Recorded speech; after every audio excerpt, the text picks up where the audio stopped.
Hello বন্ধুরা, তোমাদের সামনে আবার নতুন ভিডিও নিয়ে হাজির হলাম। ক্লাস 10-এর অনুপাত ও সমানুপাতের অঙ্ক নিয়ে। তা কোষে দেখি 5.1 অনুপাতগুলির সমানুপাত, লঘু অনুপাত না গুণ অনুপাত, এই সংক্ষেপের এই কোশ্চেন কটা থেকে আজকে শুরু করছি। তা তোমরা খাতা পেন নিয়ে বসে পড়ো এবং আমার সাথে সাথে করো। বুঝতে অসুবিধা হলে আমাকে কমেন্টে জানাও, আমি আবার তোমাদেরকে ভালো করে করে দেখানোর চেষ্টা করব। আর বন্ধুরা, চ্যানেলটা করো, সাবস্ক্রাইব করো, বেশি বেশি করে। সাবস্ক্রাইব করছো না, সাবস্ক্রাইবটা করো আর বন্ধুদেরকে বেশি বেশি করে শেয়ার করো। তা চলো আমরা অঙ্কতে ফিরে যাই। দেখো এখানে বলছে নিচের রাশিগুলি অনুপাতে প্রকাশ করি, অনুপাতগুলির সমানুপাত, লঘু অনুপাত না গুণ অনুপাত, সেগুলোকে আমাকে করতে হবে। তাই 1 নম্বরের প্রথমে এখানে দেওয়া রয়েছে 4 মাস এবং 1 বছর 6 মাস। 1 বছর 6 মাস, এটাকে জাস্ট একটু আমাকে ভাঙতে হবে। কী রকম? দুটো একককে এক করতে হবে। এখানে রয়েছে 4 মাস আর এখানে রয়েছে 1 বছর 6 মাস। তাহলে এরকম তো আমরা করতে পারি না, দুটোকে আমাকে এক এককে করতে হবে। তাহলে কি করব, যেহেতু এখানে মাস রয়েছে তার জন্য 4 মাসটা যেমন আছে 4 মাসটা থাকুক, 4 মাস থেকে যাক। আচ্ছা, 4 মাস হলো। এবার যেহেতু আমি এটা অনুপাত করছি বলে এখানে ইজ টু দিয়ে দিলাম, আর 1 বছর 6 মাসটাকে ভেঙে নেবো। তাহলে 1 বছর 6 মাস আমরা জানি যে 1 বছর সমান 12 মাস। 12 মাস আর 6 মাস যদি যোগ করি তাহলে হয়ে যাচ্ছে 12 আর 6 18 মাস। ব্যাস, দুটো মাস হয়ে গেল। সমান এটা কি করব, এটাকে আমি একটু জাস্ট যদি ভাগ করি তাহলে এখানে 2 দুগুণে 4 হয়ে গেল, ইজ টু 2 9 18 হয়ে গেল। তাহলে এটাই হলো 2:9। এটা হলো উত্তর। তাহলে এটা এটা কোন অনুপাত? যেহেতু যদি কোনো অনুপাতের প্রথম পদ, এই যে প্রথম পদ অর্থাৎ পূর্ব প্রান্তটা যদি ছোট হয় তাহলে সেটাকে বলা হয় লঘু অনুপাত। সেটা কি বলে? পূর্বপদ যদি ছোট হয় তাহলে সেটা লঘু অনুপাত বলে। তাহলে পাশে ব্র্যাকেটে লিখে দাও যে এটা হচ্ছে লঘু অনুপাত। লঘু অনুপাত, ব্যাস হয়ে গেল। নাম্বার 2 এর বলেছে 75 পয়সা, 75 পয়সা এবং 75 পয়সা এবং 1 টাকা 25 পয়সা। 1 টাকা 1 টাকা 25 পয়সা। তাহলে এই দুটোকেও আমি এক সেম করব, কারণ এখানে 75 পয়সা যখন আছে তখন এখানে 75 পয়সাটা যেমন আছে তেমন দেখে দেখে বসিয়ে দেবো। 75 পয়সা আছে, এখানটা কি করব, ইজ টু দিয়ে দিলাম। এই যে 1 টাকা, 1 টাকা সমান কত বন্ধুরা? 1 টাকা সমান আমরা সবাই জানি যে 1 টাকা সমান 100 পয়সা। 100 পয়সা আর এদিকে 25 পয়সা পড়ে আছে, তাহলে 125 পয়সা এখানে লিখে দিলাম, 125 পয়সা।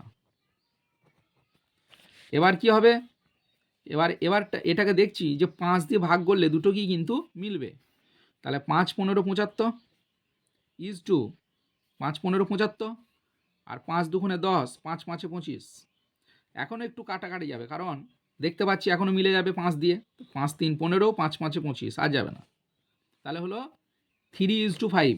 তাহলে এটাও পূর্বপদ, অর্থাৎ পূর্বপদটা ছোট। তাহলে পূর্বপদ ছোট হলে আমরা জানি সেটা লঘু অনুপাত হয়। তাহলে এটা হয়ে গেল, এটাও হয়ে গেল লঘু অনুপাত। এগুলো খুব ছোট ছোট অঙ্ক, এমসিকিউ আসে। এগুলো বড় আশা করা যায় না বা বড়তে আসে না, এগুলো সব এমসিকিউ। তারপরে 3 নম্বরে রয়েছে 60 সেমি, 60 সেমি এবং 0.6 মিটার আছে।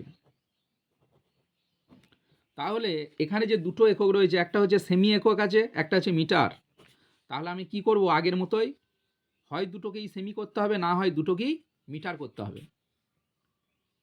তাহলে দুটোকেই হয় সেমি করতে হবে, না হলে দুটোকে মিটার করব। তাহলে আমি কি করব, এটা সেমি যেমন আছে এই 60টা সেমিই থাকুক, এটা সেমিই থাকলো, ইজ টু এই যে 0.6 মিটার এটাকে আমি সেমি করব, তাহলে কি হবে, কিলো হেক্টোটাকে মিটার, মিটার থেকে ডেসি সেমি দু ঘর যাচ্ছে, মিটার থেকে মিটার ডেসি সেমি মানে একের পিঠে দুটো শূন্য দিয়ে ভাগ হবে।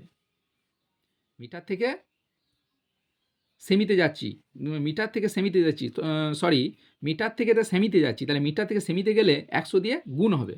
তাহলে কি হলো এটা, তাহলে এটা 0.6কে 100 দিয়ে গুণ হয়ে গেল, তাহলে এটা হয়ে যাচ্ছে আমার সেমি। তাহলে এটা 60 সেমি যেমন আছে থাকলো, ইজ টু এটাকে যদি 0.6কে যদি 100 দিয়ে করি তাহলে এটা কি হবে, তাহলে এটাও কিন্তু আমার বন্ধুরা এটা 6 পিঠে দুটো শূন্য, তার একটা কেটে দিলে এটাও কিন্তু সেই 60 সেমি হয়ে যাবে, এটা 60 সেমি এসে যাবে। তাহলে এটা যদি 60 সেমি হয় তাহলে আমরা দেখতে পাচ্ছি কি 60 দিয়ে যদি দুটোকেই ভাগ করি তাহলে 1:1 এটা এসে যাচ্ছে, তাহলে দুটোই সমান, তাহলে এটাকে আমরা বলবো সমানুপাত, মানে দুটোই সমান, যেহেতু এটাও 1 এটাও 1, তাহলে দুটোই 1:1, তার জন্য এটা হবে সমানুপাত, সমানুপাত। ব্যাস এই হয়ে গেল।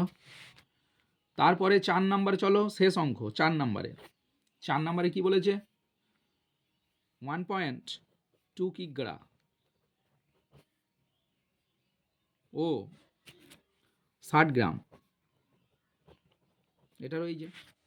এবারে আমাকে এটা সেই আগের মতো এক এককে প্রকাশ করতে হবে, তাহলে এই কিগ্রাটাকে আমি গ্রামে ভেঙে দেবো, তাহলে 1.2 কিগ্রাটাকে, এই যে 1.2 কিগ্রাটাকে আমি গ্রাম করে দেবো, তাহলে 1 কিগ্রা সমান 1000 গ্রাম, তাহলে 1000 দিয়ে আমাকে গুণ করে দিতে হবে, 1000 দিয়ে গুণ করে দিলেই আমার কিগ্রা বেরিয়ে, এটা গ্রাম হয়ে গেল, এটা গ্রাম হয়ে গেল। ইজ টু 60 যেমন আছে এটা দেখে দেখে টুকে দিলাম, এটাও গ্রাম। তো এবার কি হলো, এবারে যদি গুণ করা হয় তাহলে 12 পিঠেই 3খানা শূন্য হয়ে যাবে, 3খানা শূন্য থেকে যদি একটা শূন্য যদি বাদ দিয়ে দিই, যদি দশমিকের পর যেহেতু এক ঘর, 12-র সঙ্গে 1000 3টে শূন্য গুণ করলে অর্থাৎ 1000 গুণ করলে 12,000 হয়, 12,000 থেকে কটার পর দশমিক, একটার পর দশমিক, একটার পর দশমিক বাদ দিয়ে দিলাম, তাহলে হয়ে গেল 1200 হয়ে গেল। ইজ টু এখানে হচ্ছে 60, তাহলে কি হলো, এখানে শূন্য একটা কেটে দেওয়া হলো, এখানে শূন্য একটা কেটে দেওয়া হলো, তাহলে 6 একে 6 আর 6 দুগুণে 12 শূন্য, তাহলে 20:1 হলো। তাহলে এটা দেখো বন্ধু, এটা পূর্বপদ কিন্তু বড়, এটা পূর্বপদ বড়, তাহলে আমরা কি জানি, কোনো রাশি যদি পূর্বপদ যদি বড় হয় তাহলে সেটা হবে গুরু অনুপাত। কি অনুপাত, গুরু অনুপাত, সেটা হয়ে যাবে আমার গুরু অনুপাত, তাহলে এটা হচ্ছে গুরু অনুপাত। এটা থেকে হয়ে গেল 1 নম্বরের, এক নম্বরের দাগের অঙ্কগুলো সব শেষ হয়ে গেল। এবারে 2-এর দাগের অঙ্ক, 2-এর দাগের 1-এর আমার বলেছে যে পি কিগ্রা ও কিউ গ্রামের অনুপাতটা লিখি, এরকম বলেছে যে পি কিগ্রা ও কিউ গ্রামের অনুপাত চাইছে, গ্রামের অনুপাত। তাহলে এখানেও আমার সেই একই কেস করতে হবে, এখানে রয়েছে কিগ্রা, এখানে রয়েছে গ্রাম, তাহলে এমন তো হবে না, আমাকে এই কিগ্রাটাকে গ্রামে নিয়ে যেতে হবে, ট্রান্সফার করতে হবে গ্রামে, কারণ এক এককে আমাকে প্রকাশ করতে হবে, না হলে কিন্তু অঙ্ক হবে না। তাহলে আমরা জানি 1 কিগ্রা সমান 1000 গ্রাম, তাহলে পি এর সঙ্গে যখন আমি 1000 দিয়ে গুণ করে দেবো তখন কিন্তু বন্ধুরা এটা গ্রাম হয়ে গেল, এটা কি হয়ে গেল, গ্রাম হয়ে গেল।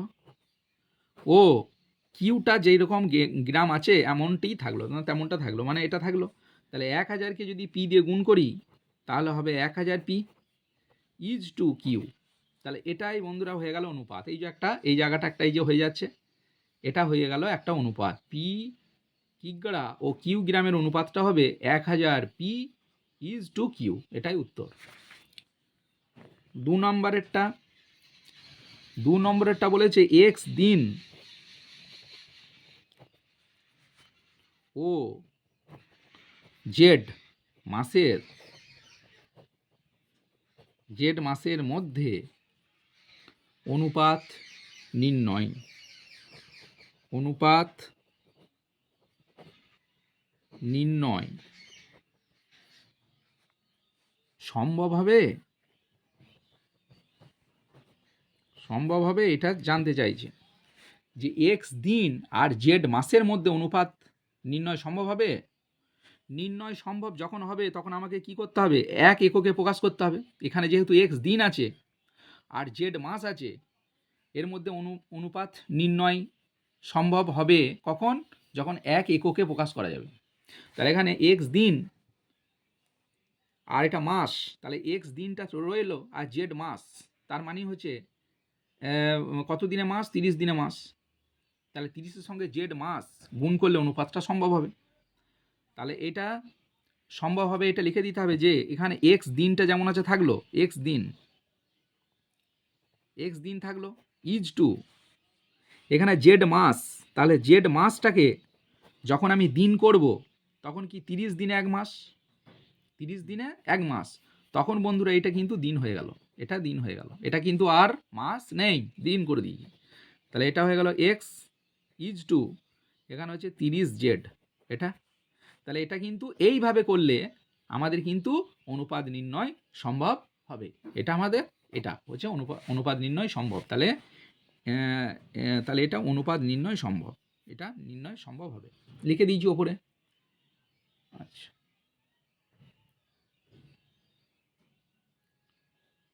তারপরে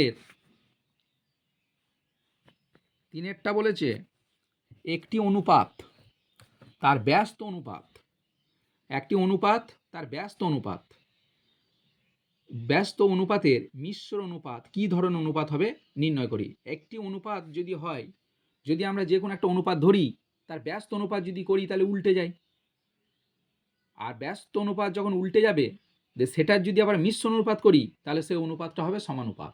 কি অনুপাত হবে? সমানুপাত।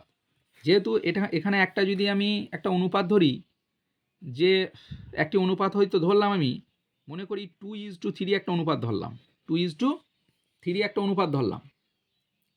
তো এই অনুপাতটা, এটা হচ্ছে অনুপাত, তার 2:3 অনুপাতের যদি ব্যস্ত অনুপাত করি তাহলে ব্যস্ত অনুপাত মানেই হচ্ছে উল্টে যায়, টার্ন ওভার হয়ে যাবে, উল্টে যাবে। তাহলে ব্যস্ত অনুপাত হবে কত, হবে 3:2 হবে এটা। তাহলে 2:3 এর ব্যস্ত অনুপাত হবে 3:2, এটা ব্যস্ত অনুপাত। তো সেই ব্যস্ত অনুপাতটাকে যদি আবার মিশ্র অনুপাত করি, তা ব্যস্ত এই যে ব্যস্ত অনুপাত দিয়ে এবারে মিশ্র অনুপাত করছি। এবার মিশ্র অনুপাত মানে কি, মিশ্র অনুপাত যদি করি তাহলে মিশ্র অনুপাত বলতে কোনটা, মিশ্র অনুপাত বলতে এর প্রথম অংশটা, এর প্রথম অংশ কোনটা 2, আর এই ব্যস্ত অনুপাতের প্রথম অংশটা কি 3, এইটা ইজ টু এর দ্বিতীয় অংশ কোনটা 3, ইজ টু এর দ্বিতীয় অংশ কোনটা 2, এটা করলাম। তাহলে এটা কত এলো 3 দুগুণে 6, ইজ টু এটাও 3 দুগুণে 6, তাহলে 6 একে 6, 6 একে 6 দুটোই সমান, তাহলে এটা কি হবে সমানুপাত। তাহলে এটাকে, তাহলে বন্ধুরা এটা বলেছে যে একটি অনুপাত ও তার ব্যস্ত অনুপাতের মিশ্র অনুপাত, এটা আমরা করে দেখিয়ে দিয়েছি এখানে কি ধরনের অনুপাত, তাহলে নিশ্চয়ই এটা হচ্ছে সমানুপাত, নিশ্চয়ই সমানুপাত। এটা বাগিয়ে করো, এটা খুব আসে পরীক্ষায়। নেক্সট অঙ্ক 4-এর দাগের অঙ্ক। এখানে কি বলছে, 4-এর দাগের অঙ্কটা খুব ইম্পর্টেন্ট, তোমরা ভালোভাবে প্র্যাকটিস করো এই অঙ্কটা। এই অঙ্কটা বোর্ডের পরীক্ষায় আসে, a/b ইজ টু c, এ একটা comma b/c is to a, comma c/a is to b, এ একটা। তাহলে 3খানা রাশি রয়েছে, তো এই 3খানা রাশি দিয়ে মিশ্র অনুপাত নির্ণয় করতে, এর মিশ্র অনুপাতটা চাইছে। তাহলে মিশ্র অনুপাত আমি আগে মানে ওপরে যে 3 নম্বরের অঙ্কটা কিন্তু আমি একটু আলোচনা করলাম, যে ব্যস্ত অনুপাতের মিশ্র অনুপাত আমি কিন্তু করে দিয়ে দেখিয়ে দিয়েছি যে 1:1 হয়েছে, যেটা সমানুপাত। ঠিক সেই সেম প্রসেস, সেম নিয়ম একই এখানে প্রযোজ্য হবে। এখানে দেখো আমি মিশ্র অনুপাত বলে লিখে দিচ্ছি যে মিশ্র অনুপাতটি কি হবে, আগের বারে করেছি 2টো নিয়ে, এবার করছি 3টে নিয়ে। বাগিয়ে দেখো, এর প্রথম পার্টে রয়েছে ab, আমি যেটা মাথায় টিক মারছি, প্রথম অংশে রয়েছে এবি, দ্বিতীয় অংশে রয়েছে বিসি, তৃতীয় অংশে রয়েছে সিএ।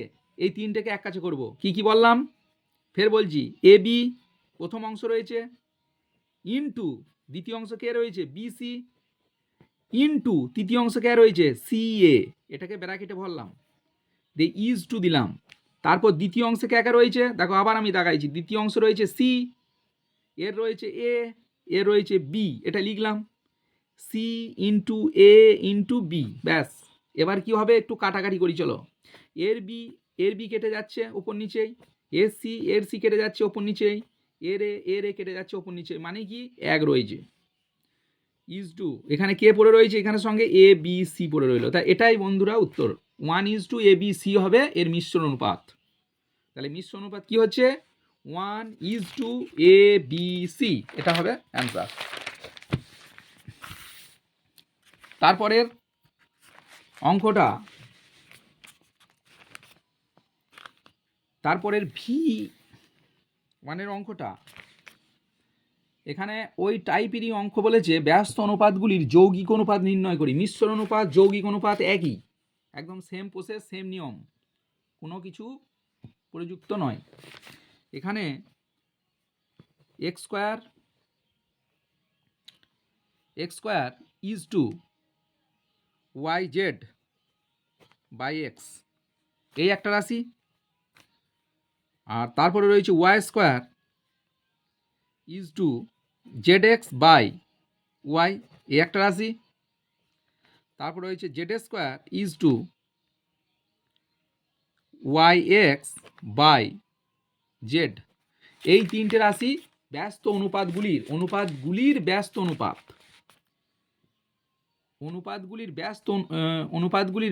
অনুপাতগুলির যৌগিক অনুপাত নির্ণয় করি। তাহলে যৌগিক অনুপাত নির্ণয় করব। তাহলে আমি কি করব, প্রথমেই আমাকে কি বলেছে, প্রথমেই এর এক্স স্কোয়ার, এর ওয়াই স্কোয়ার আর এর জেড স্কোয়ার আমি নিশ্চয়ই একটা করব। তাহলে যৌগিক অনুপাত বলে লিখে দিই, যৌগিক অনুপাত।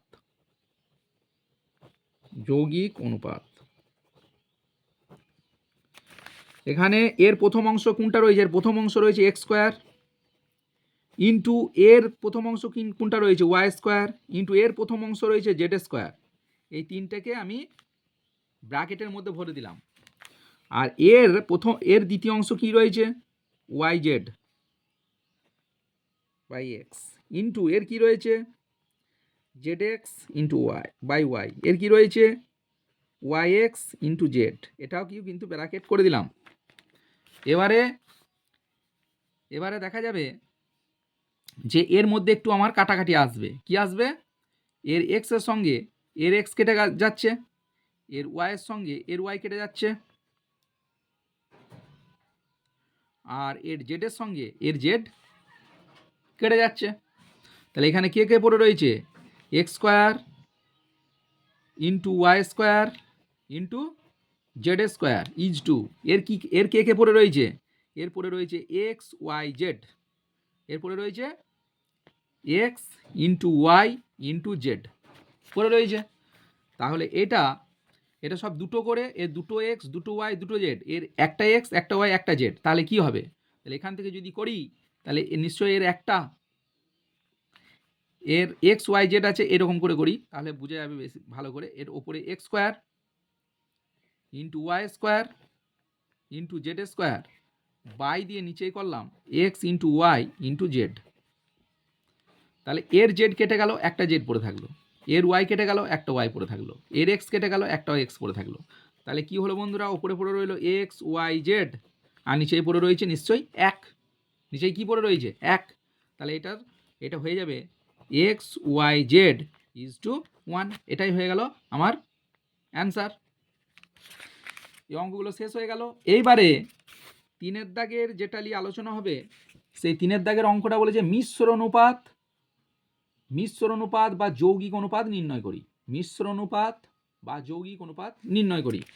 তাহলে চলো এটা লিখি যে মিশ্র অনুপাত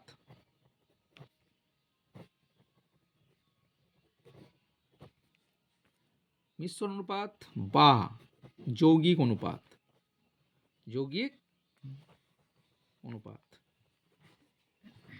মিশ্র অনুপাত বা যৌগিক অনুপাত। মিশ্র অনুপাত কাকে বলে, যৌগিক অনুপাত কাকে বলে, চলো আমরা দেখি। এখানে হচ্ছে 4:5 দিয়ে দিয়েছে, কমা 5:7 দিয়েছে, কমা 9:11 দিয়ে দিয়েছে, কমা। এই যে তিনখানা রাশি দিয়েছে, এই তিনখানা রাশি থেকে আমাকে মিশ্র অনুপাত বা যৌগিক অনুপাত বের করতে। মিশ্র অনুপাত আমি আগেই বলেছি যে মিশ্র অনুপাত যা যৌগিক অনুপাতে তাই, একদম সেম জিনিস, সেম নিয়ম, সেম আইন, ভাই সব একই। চলো এখানে এবার লিখি যে মিশ্র অনুপাত, মিশ্র অনুপাতটি, মিশ্র অনুপাতটি দেখে নাও। এর আগেও আমি বলেছিলাম যে এর একটা প্রথম অংশ, এর এখান থেকে প্রথম অংশ, এর থেকে প্রথম অংশ, অর্থাৎ তিনটে অংশ রয়েছে, প্রথম, দ্বিতীয়, তৃতীয়। তা প্রথম অংশের প্রথম অংশ কোনটা, 4। দ্বিতীয় অংশের প্রথম অংশ কোনটা, 5। তৃতীয়র প্রথম অংশ কোনটা, 9। এই তিনটাকে এক কাছে করলাম, ইজ টু। দ্বিতীয়র প্রথম অংশ কত, 5। দ্বিতীয়র প্রথম অংশ কত, 7। দ্বিতীয় অংশ কত, 11। এই কটাকে এক কাছে করলাম। তাহলে এবার কি হবে, এবারে জাস্ট একটু ক্যালকুলেশন হয়ে যাবে। 4, 5, 9, আর এর হয়ে গেল 5, 7, 11। তো এখানে থেকে আমি দেখতে পাচ্ছি যে কাটাকাটি মতো 5 হবে, তাহলে এটা একটু জাস্ট এটা উপরে রেখে দিই, 4 × 5 × 9 উপরে দিয়ে দিলাম, আর নিচেই যেটা আছে সেটা বসিয়ে দিলাম তলায় তলায়।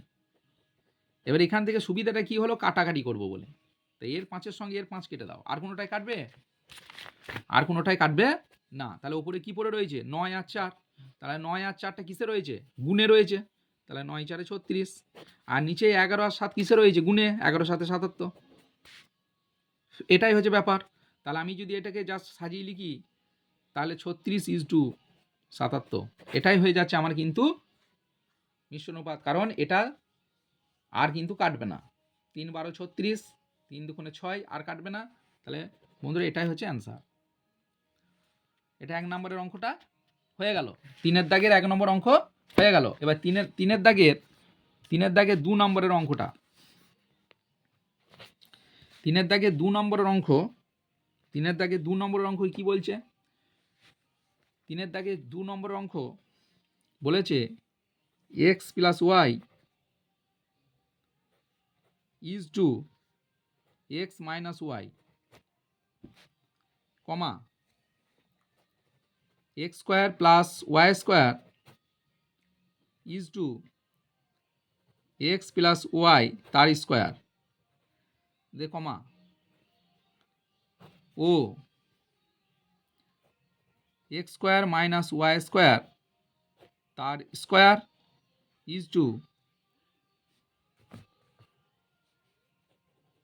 x⁴ - y⁴। এই হলো। তাহলে এখানে ওই মিশ্র অনুপাতটাকে লিখব, মিশ্র অনুপাত। তাহলে মিশ্র অনুপাতটা কি হবে, ঠিক আগের মতোই। এর একটা অংশ এখান থেকে, এটার একটা অংশ, এটার একটা অংশ, এটার একটা অংশ, মোট 3খানা অংশ। তাহলে 3খানার অংশের মধ্যে প্রথম অংশটার প্রথমটা নেবো। তা প্রথম অংশ কি রয়েছে, x + y রয়েছে, এটা রয়েছে,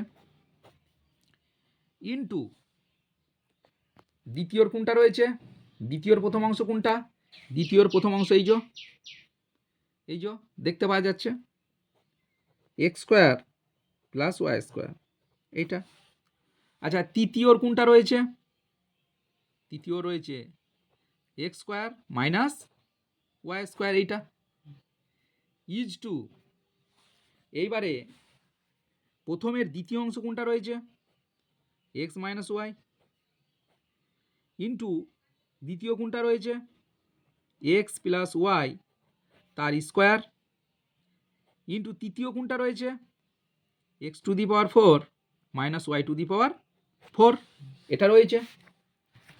আচ্ছা, জাস্ট এবার আমি কি করব, জাস্ট এটা একটু এবার ক্যালকুলেশন করতে হবে। এখানটা আমি যদি করি, এখানে x + y যেমন আছে দেখে দেখে টুকলাম। এবারে এই যে এইটা রয়েছে, তার মানে কি, তার মানে হচ্ছে এক্স প্লাস ওয়াই দুবার রয়েছে। তার মানে এটা যা আছে এটাও আমি দেখে দেখে টুকলাম, কোনো ব্যাপার নাই, এগুলো টুকে দিচ্ছি, যা আছে দেখে দেখে টুকে দিলাম। এইটা জাস্ট একটু ভাঙাভাঙি হবে, কারণ এটার আবার সূত্র বাড়াইছে, এ স্কোয়ার মাইনাস বি স্কোয়ার, সেই সূত্র আসছে। তার মানে হচ্ছে এ plus b into a minus B, এ সূত্রটা পেয়ে গেলাম।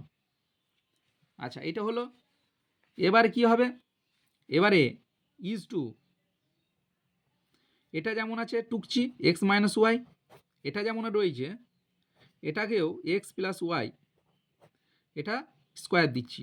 এইটা কি হবে, এইটা যদি আমি করি, দেখো বন্ধুরা এইখানটা একটু বুঝলে, এটা দ্বিতীয় বন্ধনী দিয়ে করি, যে এ স্কোয়ার তার স্কোয়ার মাইনাস ওয়াই স্কোয়ার দিয়ে তার স্কোয়ার, এটা আমি দ্বিতীয় বন্ধনী দিয়ে ঘিরেছি। এবারে এক্স প্লাস ওয়াই যেমন আছে লিখে দিলাম, এখানে x square plus y square যেমন আছে লিখে দিলাম, আর এখানে এক্স প্লাস ওয়াই, আর এখানে এক্স মাইনাস ওয়াই যেমন আছে থাকলো, বাই দিলাম। ইজ টু মানে কি, ইজ টু মানে বাই, মানে তলায় বসে যাবে, এটা এর তলায় বসাই, তাহলে এর তলায় কি বসছে এক্স মাইনাস ওয়াই, তারপর কি রয়েছে, তারপর রয়েছে এক্স প্লাস ওয়াই, এটা কবার রয়েছে, দুবার। বেশ ঠিক আছে, আগে আমি লিখি আমার সুবিধার মতো এটা।